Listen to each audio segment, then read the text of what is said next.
ব্লগে তোমাদের জানাই অনেক অনেক স্বাগত। আজ জন্মাষ্টমী, তো আজ যেমন আমাদের বাড়িতেও পুজো হয়েছে সেরকমই আমাদের যেহেতু বাড়িতে দুর্গা পুজো হয় তাই বাস পুজো দিয়ে আমাদের বলতে গেলে দুর্গা পুজোর শুভ সূচনা শুরু হয়েই গেল। তো আজ আমি সারাদিন কি করলাম আর কিভাবে আমার গোপুর অঙ্গরাগ করলাম সেগুলোই আমি তোমাদের সাথে শেয়ার করব।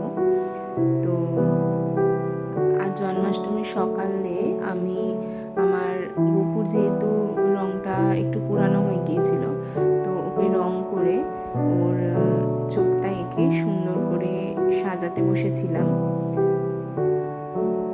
তো এখন আমি গোপুর টিপটা এঁকে নেব আর ওকে ভালো করে একটু সাজুগুজু করিয়ে দেবো আর কি।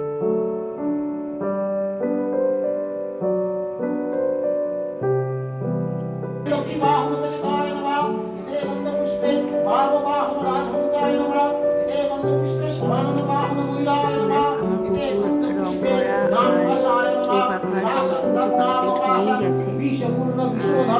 এই গল্পটা অ্যাকচুয়ালি আমি গল্প শুনেছি যে এটা আমার হাজব্যান্ড নাকি যখন খুব ছোটো ছিল তখন নিয়ে গিয়ে ঠাকুরের আসনে বসিয়ে দিয়েছিল অজান্তে। তো সেই থেকে যেভাবে পারে টুকটাক পুজোটা করে গোপু।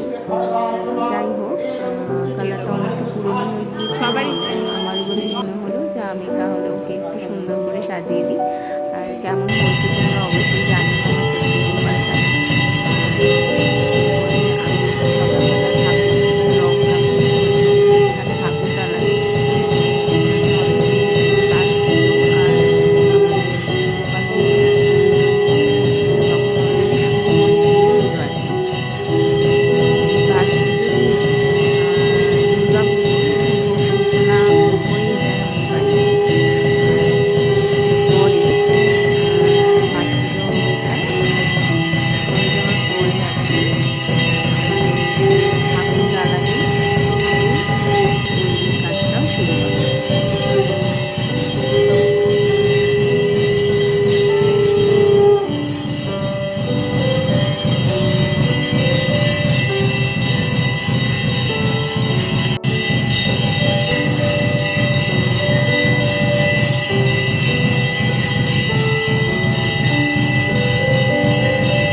ব্যাস ঠাকুর দালানের পুজো শেষ।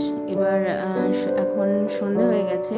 তো আমার শাশুড়ি মা টুকটাক করে নাড়ু লুচি এগুলো সব তৈরি করেই ফেলেছিলেন। আর আমি এদিকে ঠাকুর সাজিয়ে সমস্ত কিছু করে একদম সিংহাসনে বসিয়ে দিয়েছিলাম। আর এই আয়োজনগুলো আমাদের জন্মাষ্টমীর দিন আমরা করেছিলাম। আমি শুধু সাজিয়ে দিয়েছি মাত্র, রান্নাবান্নাগুলো টুকটাক এগুলো সবই এই যে তালের বড়া বা নাড়ু এগুলো সবই আমার শাশুড়ি মাই বানিয়েছিলেন। তো এখন রূপক অফিস থেকে চলেও এসে আর পুজোয় বসেও গিয়েছিল।